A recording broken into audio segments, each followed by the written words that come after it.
Welcome to the She Said Privacy, He Said Security podcast.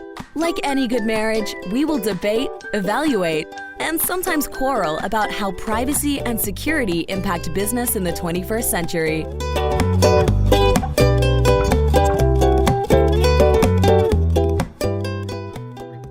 Hi, Jody Daniels here. I'm the founder and CEO of Clover Advisors, a certified women's privacy consultancy. I'm a privacy consultant and certified informational privacy professional, providing practical privacy advice to overwhelmed companies. Hello, Justin Daniels here. I am passionate about helping companies solve complex cyber and privacy challenges during the life cycle of their business. I am the Cyber QB, helping clients design and implement cyber plans, as well as help them manage and recover from data breaches. You're really excited for data breaches. And this episode is brought to you by Clover Advisors. We help companies to comply with data privacy laws and establish customer trust so that they can grow and nurture integrity. We work with companies in a variety of fields, including technology, SaaS, e-commerce, media, and professional services. In short, we use data privacy to transform the way companies do business. Together, we're creating a future where there's greater trust between companies and consumers. To learn more, visit redcloveradvisors.com. And while there, be sure to grab your copy of our, very exciting to say, best-selling book, Data Reimagined, Building Trust, One Bite at a Time. You ready for today's episode? Yeah, I think so. See, I'm talking about data breaches because I was excited to have come up with the idea of the data breach highway when I spoke on Monday about our book. It is very creative. Who knew that in Atlanta, you could have so many companies with data breaches truly alongside a highway? City of Atlanta, Equifax, and Colonial Pipeline. And that's not even going around 285 to Home Depot. Oh, that was clever. All right. Well, we'll have to save that for another episode. Okay. But today we're going to dive in to one of my favorite topics, which is the intersection of marketing and privacy. And we have a really awesome special guest. We have Michael Hahn, who is the EVP and General Counsel at the IAB and the IAB Tech Lab. He leads the IAB Legal Affairs Council with more than 350 attorneys on it, and he also leads the internal compliance efforts at IAB. So, Michael, welcome to the show. Well, thank you both for having me. Why are you laughing? Just laughing You're today. in a very silly mood I don't today. know. It was too much of my birthday cake, wasn't it? It might have been. Yes, I did well with the birthday this year. Indeed, you did. Gold stars. Yes, 5 or 10 minutes of goodwill at least, Michael. Yep. But speaking of Michael, can you tell us a little bit about how your career evolved to where you are today? Sure. Well, like many others in the legal profession, could not have actually predicted that I've ended up where I am today. Coming out of law school, I had a joint degree in law and a master's in public policy, and originally envisioned never practicing law, but actually being a Washington, D.C. policy guru who just happened to have their law degree. And as life surprises you, I was working in government while I was in law school, and then poof, Al Gore lost the election. I ended up coming back home to New Jersey rather than staying in D.C. and went to work for a law firm that I stayed at for 17 years. And so I spent really my career first focused on being an antitrust litigator and antitrust corporate counselor. And in doing so, I got my first exposure to the digital ad industry in 2006. And I want you to pause and think about that. I had a case that began in 2006 and did not finish till well after I left my former firm, Lowenstein Sandler, in 2017. So, Antitrust for you. So it was an interesting ride, and somewhere along the way, the IAB became one of my clients and developed a really close synergistic relationship. And by 2017, I joined the IAB and the IAB Tech Lab as their general counsel, and quickly pivoted over to privacy, seeing all the needs we have. And in many ways, my two areas of antitrust and privacy have now come to shore at the same time. Well, thank you for sharing. I think that's very telling how long a case can go on for. Antitrust is like admiralty law. It's a very niche. There's only a certain segment of the population who is well versed in antitrust. Anyway, for those who aren't familiar with the IAB, can you help our audience understand who the IAB is and its role in the digital advertising industry? Sure. So the IAB is a trade association composed of over 700 companies, and we represent the big tent of the trade associations in the digital ad space. So if you look at the entire distribution chain, we cover all parts of it. So our members are publishers. They're also the ad technology companies, whether they be the larger platforms like Google, Amazon, and Facebook, or the medium and smaller size ad technology companies. We also have in our membership both marketers and their agencies as well. So I like to think of what we try to do at the IAB as very much practical problem solving that requires all parts of the ecosystem to be at the table. When you think about most trade associations historically, they typically represent one slice of an industry. Might represent the sellers, might represent the buyers, might represent the intermediaries, because they each have distinct interests. But one of the things that we see is incredibly complicated systemic challenges, privacy being the quintessential example of it, where we all need to be able to come together throughout a distribution chain and find ways to cooperate to solve problems. So I actually get to credit the IAB for my first entry into privacy, because it was before there were all these complex privacy laws that we're going to talk about. And the Digital Advertising Alliance came along, and the IAB's position was to be a member, you had to comply.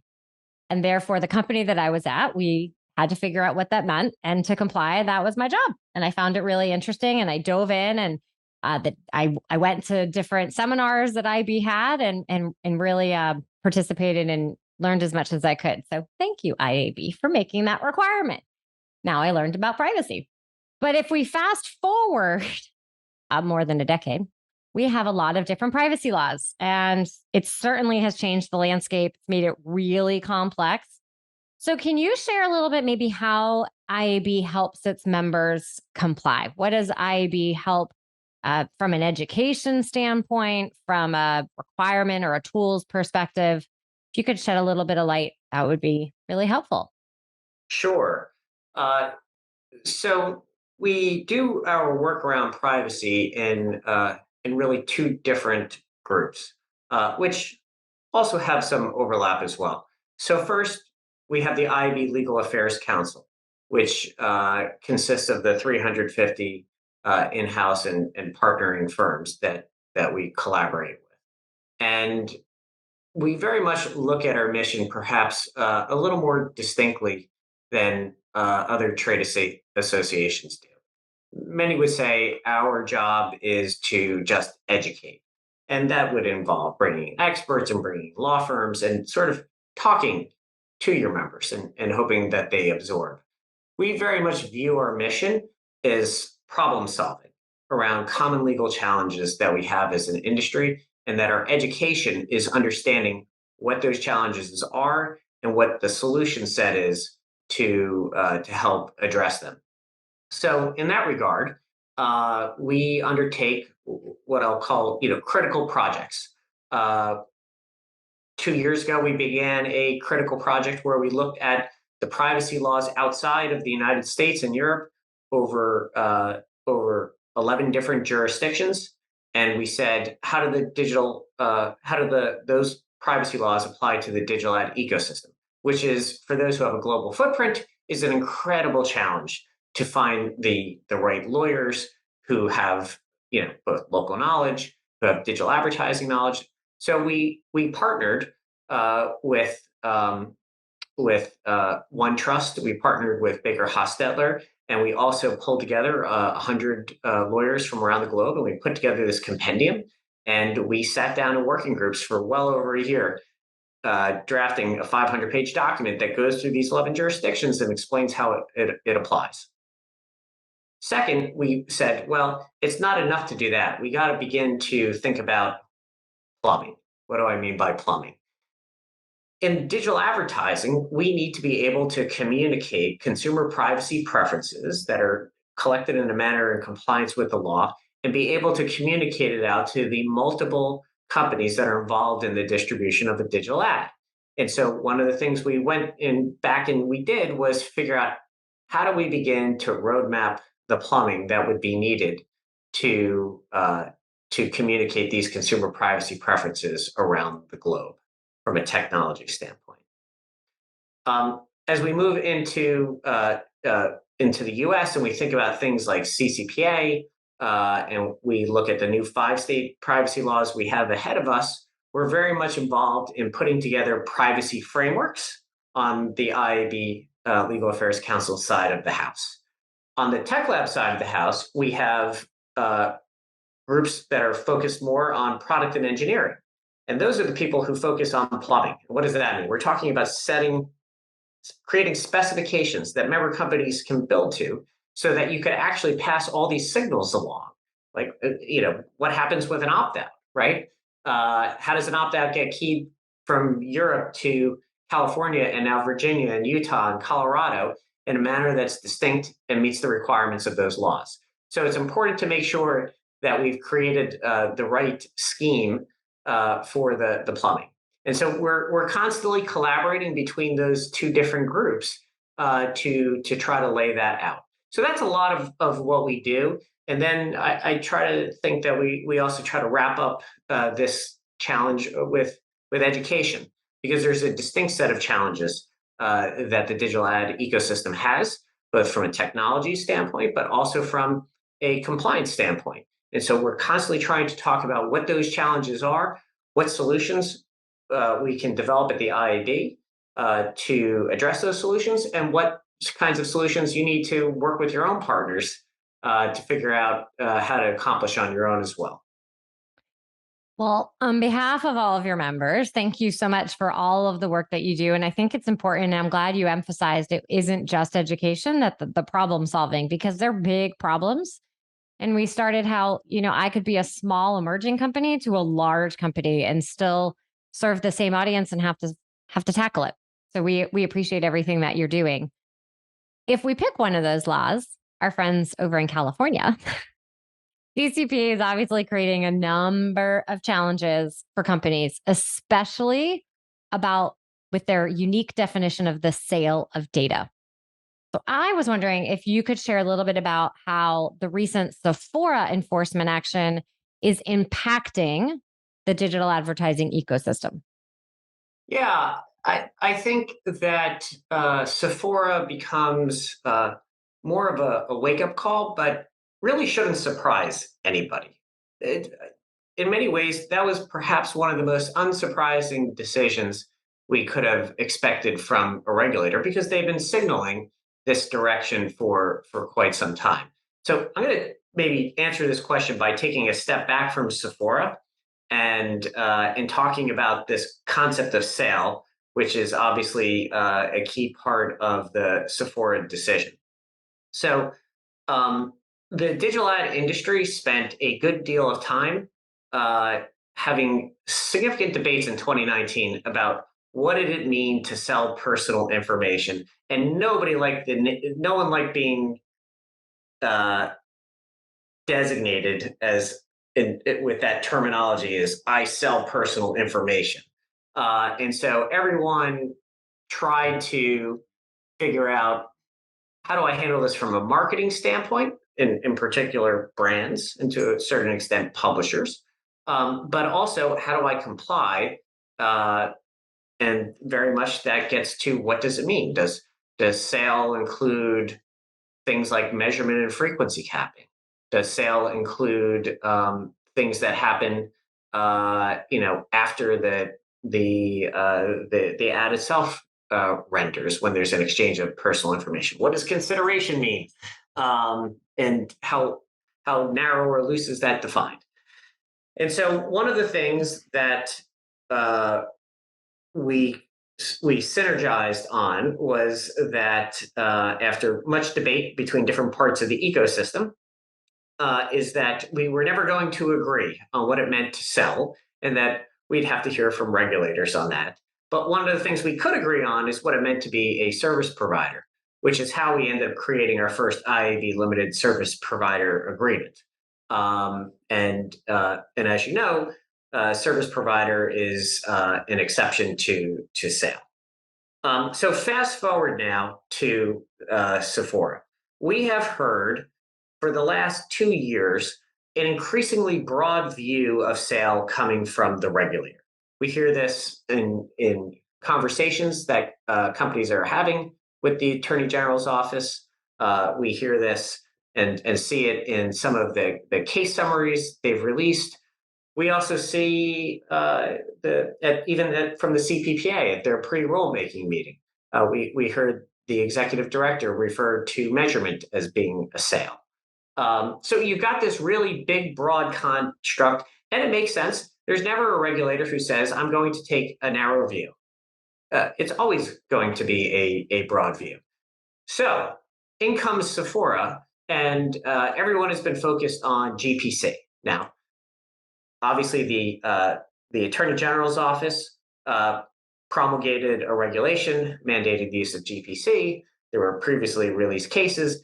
They're obviously deeply invested into GPC, and we get the Sephora case. So, Michael, can I interject for just one moment? Sure. Because some of our listeners might not be as familiar with what GPC is. So if you don't mind sharing a little bit of what that fancy acronym stands for. Sure. GPC is Global Privacy Control.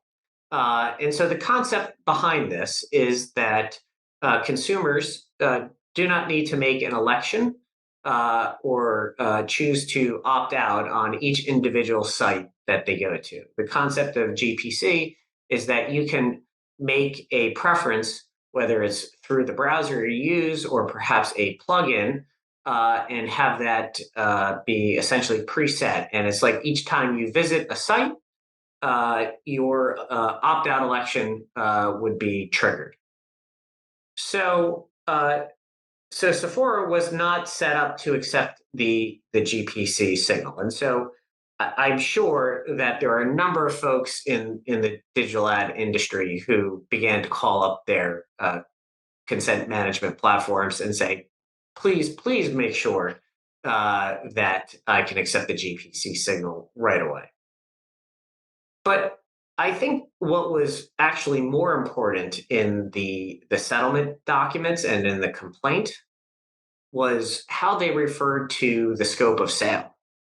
They referred to the scope of sale as being quite broad in nature, and that if you use, I'm going to use some technical terms, Pixel, Web Beacon, SDK, and in return you're getting some sort of analytics or measurement or whatever it is, even if you're not paying for it or otherwise, it constitutes a sale.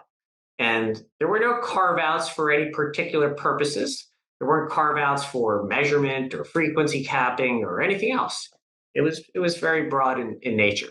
So I try to actually encourage folks to focus on that part of the Sephora case and not so much the GPC, because the GPC point was truly obvious given how much the regulator has invested into that concept. Well, thank you for expanding, because I think what I've been finding, and in fact, just this week, had conversations with people who asked me, was I surprised by the action? And I had the exact same answer that you did. No, it's been signaling, but it also depends on who you asked, because some people vehemently disagree with the definition. So those people were surprised because they liked their definition. And I do think that the GPC part was a surprise to some people because it it hadn't been as clear exactly what to be doing. It hadn't been focused on, I think, as much. And I definitely see companies scrambling, calling up consent managers, trying to figure out how to make it happen, for sure. Well, let's switch gears a little bit. So, switching gears, can you share more about the IAB's recent announcement about its multi-state privacy agreement, or MSPA? Every industry has lots of acronyms, huh? Mm-hmm. Well, what would we do without an acronym? So we released for public comment our IAB MSPA, Multi-State Privacy Agreement, in an effort to solve the compliance challenge across the 5 different new state laws.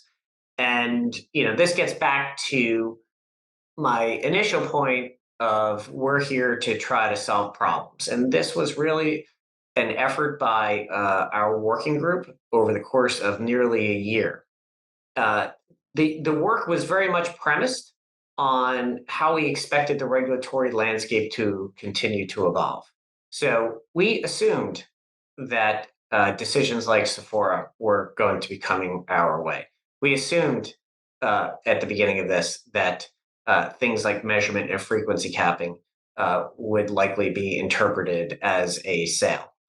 And so all of these things, I'd say, were important pieces of information that validated our approach, which is let's not get torn up in esoteric views about what constitutes the scope of sale and trying to create niche defensible positions for individual companies, but rather let's lead from the front on privacy, and let's demonstrate to the regulator that we see what they're doing, we hear them, and that we are committed to creating a means of compliance for the industry.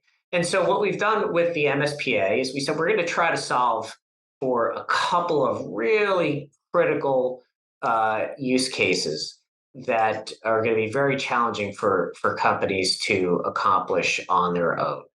The first is when the consumer opts out of the sale of their personal information, it likely includes measuring ads and frequency capping the ads.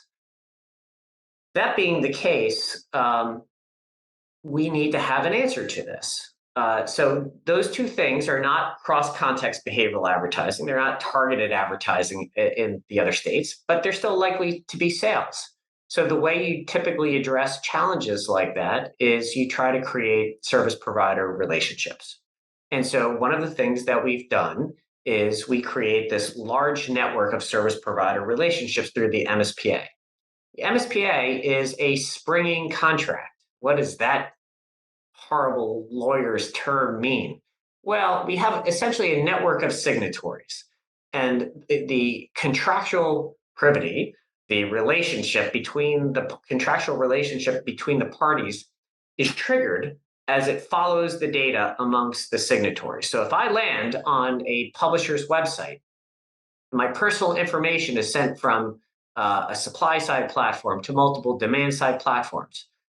If that publisher says needs to be an MSPA covered transaction, there's a technology signal that it flags. It means that only someone who's a signatory can participate in that transaction, and that there's certain rules. And we have the privacy rules in the MSPA that try to set that up. And so in the context of measurement and frequency capping, and frequency capping being the sort of thing to make sure that you don't see an ad 50 times, it caps out at whatever the number is that's set by the advertiser, 3, 4, 5 times, then we can still continue to do those things through this network of service provider relationships.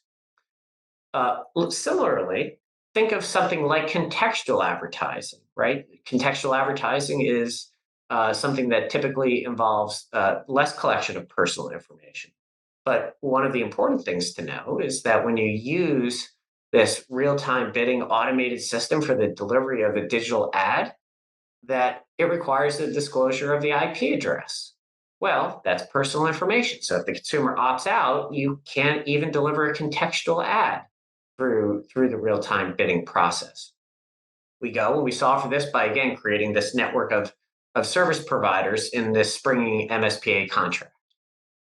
But that then brought us to our second big challenge, which is that service providers can no longer combine personal information any longer under CPRA. So one of the things that and they can no longer engage in cross-context behavioral advertising. But the combination point actually became the one that required us to take a step back and think about, what are the policy goals of the law, as well as what is the exact language. And interestingly, if you look in CCPA's language, it talks about a business being able to jointly control the purpose and processing, jointly controlling the purpose and means of processing with another. That's copied right out of GDPR. And so essentially what we do is we do what you could do in GDPR with respect to measurement and frequency capping an ad, which is to basically say that a publisher and an advertiser who are in this network can designate the advertiser's measurement company as their joint service provider to measure. So if it's helpful, I could give a real practical example. Please do. That would be great. Thank you. My goodness, because if I'm quoting definitions out of the statute, I probably lost your audience already. So we'll keep it real practical. So I'm a consumer. I go to a publisher's website. I happen to be a runner, and so I am shown an ad for a major shoe company. And so I view that ad and I click on the ad. So there's a pixel in that ad. It's a little piece of code. It collects that I saw the ad, I clicked on the ad, and sends it to a measurement company, which was hired by the advertiser who served that ad. But that's actually sending my personal information from the publisher to the measurement company. Now I've gone over to this shoe website, and they also have a pixel on their page that's placed there by the measurement company. But that measurement company is the service provider to them. And there's no problem then of taking my personal information that maybe I added running sneakers to the cart and I abandoned it. They would send that information to the measurement company. What do measurement companies do? They do measurement and attribution. How successful was that ad that was served to Michael Hahn? Well, the challenge there is that measurement company, they've got as their service provider the personal information about the abandoned cart experience, but they need to combine it with the information that was sent from the publisher. You can't do that anymore under CPRA. You can't combine personal information as a service provider.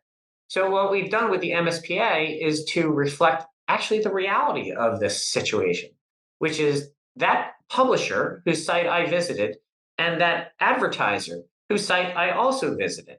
They're both designating the measurement company as their joint service provider to specifically measure that ad on my behalf, so that it is a lawful combination because it's the same engagement. It's not multiple engagements and basically combining information for different business purposes, which is really what the concern of that rule is about. So thank you for sharing. If I may, I won't use any names, but there are some measurement companies that like to combine that data and add it with all the other data. So it wouldn't be just shoe company and shoe ad, but they might collect all of it to try and better understand who I am, build profiles kind of around it, even though they might still be measurement. So can you share a little bit, were those types of companies or discussions included in this agreement, or what happens in that scenario for the publisher to think about? Would that still be constituted as a sale of data? Because those measurement companies might be pushing it a little bit farther than what you just described. Sure. Well, there's no circumstance in which a measurement company acting as a service provider could ever do any of those things. That would be clearly unlawful. Now, if the consumer, and it would also be unlawful to do that in the context of when the consumer opts out as well. Can't do that. You can't add someone's information to an identity graph that a company has when the consumer opts out. You can't, as a service provider, engage in cross-context behavioral advertising any longer. So you can't do that any longer. So then the question is, when can you do that? Well, you could do that when you don't have a service provider relationship in place and the consumer does not opt out. So that is something we certainly allow for in the context of our agreement, provided you haven't done, you're not in the service provider relationship, and the consumer has not opted out if it's not a service provider relationship.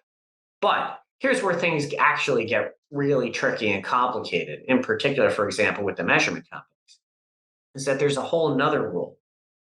You now need in California, if you are selling personal information, you need to have a contract in place with the third party to whom you sell personal information.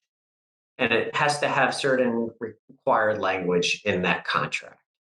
That is an enormous challenge for the industry, one of which we've tried to address with the MSPA. But what do I mean by that? I call this the untidy ends of the digital ad distribution chain. There are any number of sales that happen in the distribution of a digital ad for which parties do not have a commercial contract in place. And a measurement company is a perfect example of this. So, as I mentioned before in that example, that measurement company that was engaged by the shoe company, the measurement company's pixel is typically placed by the agency into what we call the ad creative, into the ad that ultimately renders on the publisher's website.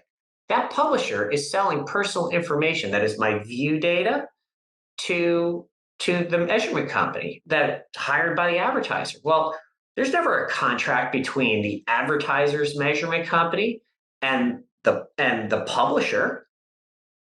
So what do we do to try to address this in our contract? Well, with this industry contract, it basically creates and fills these gaps that if we're all in this network of signatories, and the measurement company is a signatory, and the publisher's a signatory, when that personal information is sent from the publisher to the advertiser's measurement company as a sale of personal information, the MSPA fills the gap with those terms.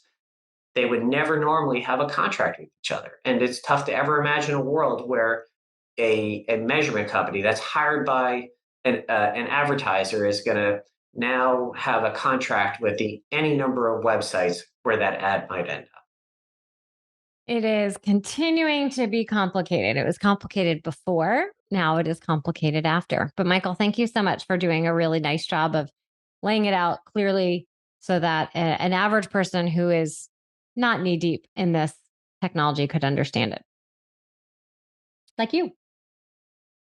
Indeed. You as in Justin, you. Oh, right. For anyone listening. Okay. So, Michael, we like to ask all of our guests, what is your best privacy or security tip for the benefit of our listeners? My tip is to find great partners, find great lawyers who are your outside counsel that will provide you terrific advice. Find great privacy vendors who can provide you practical advice. I can't tell you how many times I have conversations with lawyers at significant law firms, and they're still looking for cracks and crevices to find, I'll call it nuanced, really smart arguments for ways to find exceptions in the law. And that is probably not the place for you to the eggs. If you're going to put eggs in a basket, that's probably not the basket you want to put yourself in. As we look at privacy over the next 5 years. And so I think having great counselors to give you the law and also give you practical advice and help think about the future regulatory landscape is incredibly valuable. Now, you gave us a hint before, but when you are not solving for complex privacy challenges, what do you like to do for fun?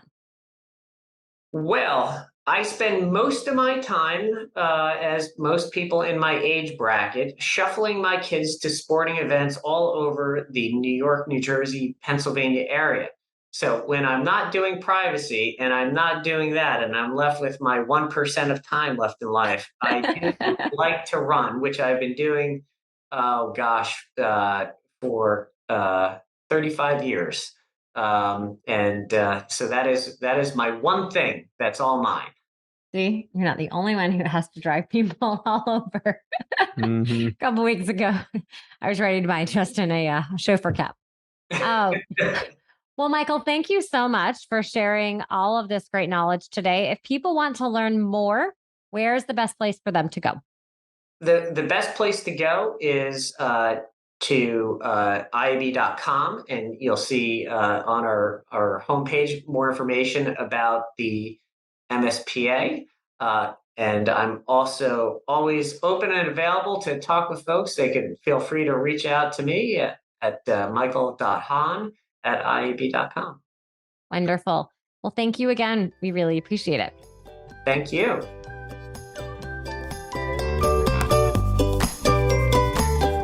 Thanks for listening to the She Said Privacy, He Said Security podcast. If you haven't already, be sure to click subscribe to get future episodes and check us out on LinkedIn. See you next time.